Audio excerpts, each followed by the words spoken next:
cool. So how many out there have heard of augmented reality before?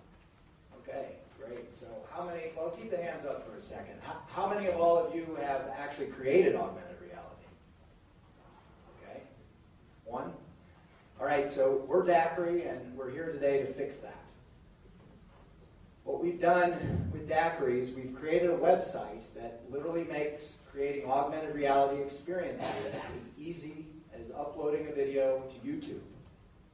And I'm going to start by stepping you through the website, because it's just a few clicks to show you how, let's say if you were a architectural student, that you might use our website to view a potential model that you've created a three-dimensional model for in the physical world. So we log into Daqri, and we're greeted with this welcome page that asks you if you want to go ahead and skip ahead.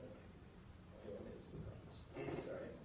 So you go ahead and you log into Daqri, and it brings you to something like this, but it's a little bit, he's already done some things to it. But the bottom line is it brings you to this content page. You click on Add Content. Go ahead and click on that. And then it brings up a pop-up window, which you can create all these different content types, but sort of the sizzle or the attractive one is the augmented reality element. But again, each one of those content types, text, links, images, YouTube, you can add this to your landing page. But we're going to create an augmented reality experience.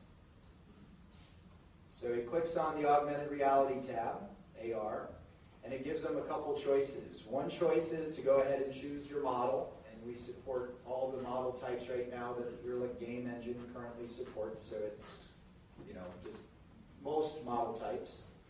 And then, or you can click on our 3D gallery, which is, we're a pretty new company. We just launched last week, so our private beta last week, so there's not a lot of models, but there's about 30 or so in there that you could pick from, and you can choose one of those. And then it populates your landing page with a little link that you can go ahead and click on with your QR code. So he pulled up now a QR code. Does everybody know what a QR code is? Is that so a QR code, for anyone that doesn't, it's a two-dimensional barcode which contains link and web information. So with your smartphone, if you're the architect, you upload your model, you create your QR code, you print out your QR code or just scan it on your computer, and you can see your building rendered in the physical world. So sitting on your desk in front of you, you can take your phone, spin it around, look at different sizes and shapes of it and say, hey, how does this look to me? So an artist or a graphic designer or somebody that creates computer images for games and stuff can look at his character in 3 dimensions in the physical world that you're sitting at. So it's real neat on the iPhone, and this is what you see me taking a film of an iPhone looking at it. We expect it to be even a little bit neater on things like the iPad 2 coming out in the day, make a plug for Apple or whatever. And so the more sort of immersive sort of the hardware gets, the images will truly be sort of like a virtual reality. It's all perspective based, and it does sort of its orientation based upon the QR code that you've used to actually call the dynamic data. So right now in the world, creating experiences like the one we just created in about a second here costs you about $50, $60, $100, up to $100,000. There's just a few companies that do it, and they mostly cater to the really deep-pocketed companies like Coca-Cola and so on. With our website, again, with using the YouTube model, anybody can create augmented reality for nothing. So real quick, as I wrap up here, I'm going to give you some business-to-business applications. Application in real customer one is a countertop manufacturer. They have a site that their salesmen log into, and they do the measurements, and it prints them out, or it creates automatically a 3D model of countertops in your kitchen. So with Daqri, imagine being able to take those models now and overlay the textures and be able to see your countertops in your kitchen through your iPhone as they would appear before they're even installed. Or imagine if you're a real estate agent, this is another customer that, outside the real estate, looking at the sign, we've got a QR code printed on it. You can see the 3-dimensional floor plan of the house that you're looking at. Or a third application is an artist that makes doors, high-end doors. We have one of his doors there.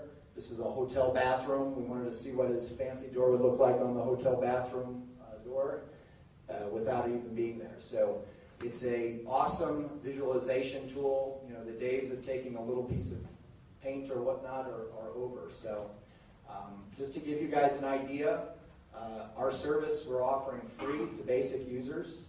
So anybody in here would get a free account to do all the creative stuff they want. And for full professional services, we'll just charge folks $20 a month. So in our hope to really democratize this really cool technology, get a whole forum and a group of people around it, we hope to, again, be the YouTube of augmented reality. So thank you very much.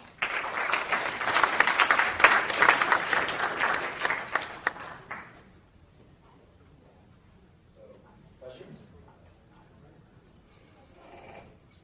It's an acronym. It stands for the Database of Augmented QR Information.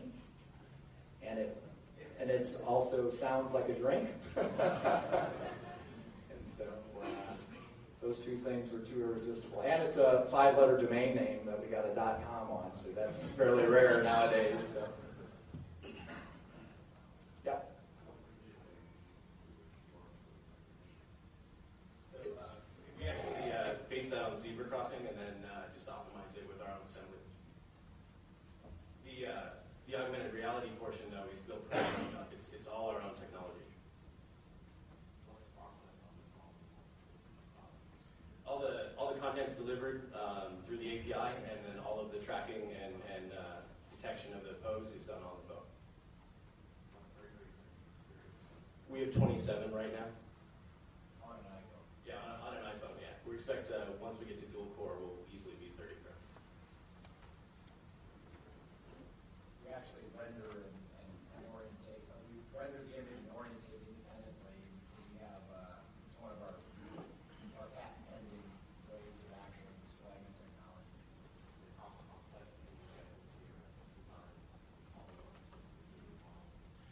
That comes back to phone count now, but we're in the thousands of polygons and still maintaining full frame rates. So we can also do animations. If anybody would like to see it afterwards, we've got a great animated train set that's full motion and continues to do tracking at 27 frames.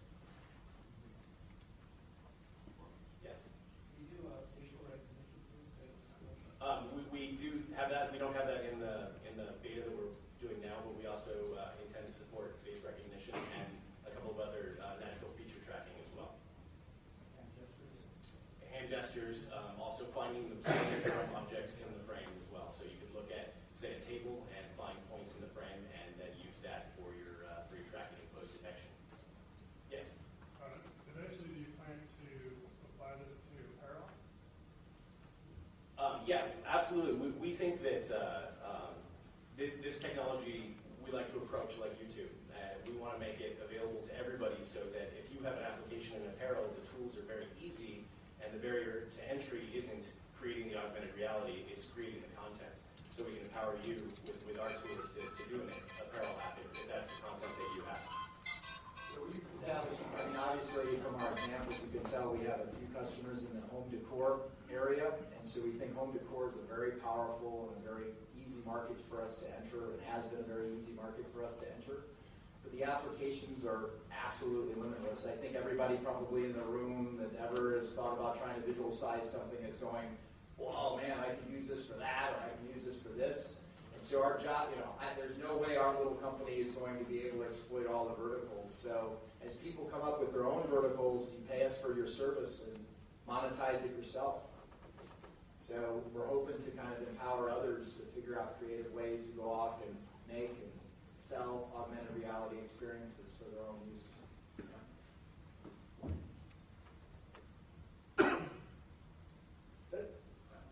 So is it who's expected to create all the content? So you showed your gallery right there. Is the vision for this thing that you guys aren't going to be constantly churning out content? Because, for example, the camera guy, the guy who owns, creates the marble countertops or whatever, obviously he doesn't have staff to do it. Actually, that's a great question. The marble countertop guy, those models are created by the software that the CNC machines that cut the countertops use to make the cut path. So they're simply using our API to take their cut path and put it up into Daqri, and then Daqri does the AR. So actually nobody had to touch the countertop. It was already created in order to cut the granite itself. So they just write their program the way they normally would with the CNC. They upload it to Daqri. The customer gets an email, they print out the sheet, they view it in augmented reality in their kitchen, and then sign off on it before you cut the piece of stone. So nobody had to actually touch the content. It was all generated automatically. We think that Daqri is a great way to visualize any product that's been designed, and a lot of people, most people design their products, and through that process have already created models, whether it's custom models every time for these countertops, or specific models for a widget or an appliance, something that you sell. And it's very easy to take those models you've already created and put them in Daqri. So that's the business to business. A lot of businesses that would be interested have their own models that they already create, basically is what he was saying.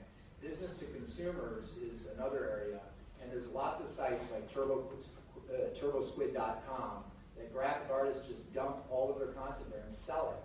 So, $10 for a very photorealistic model, you can go on TurboSquid and buy it, and then upload it to our site to display it.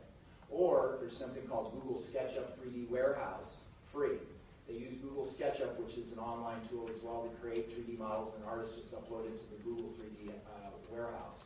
So users could go through that, figure out a model that looks good to them, download that, and upload it to Daqri. So there's lots of ways that consumers can get their hands on 3D models of whatever shape or size they want.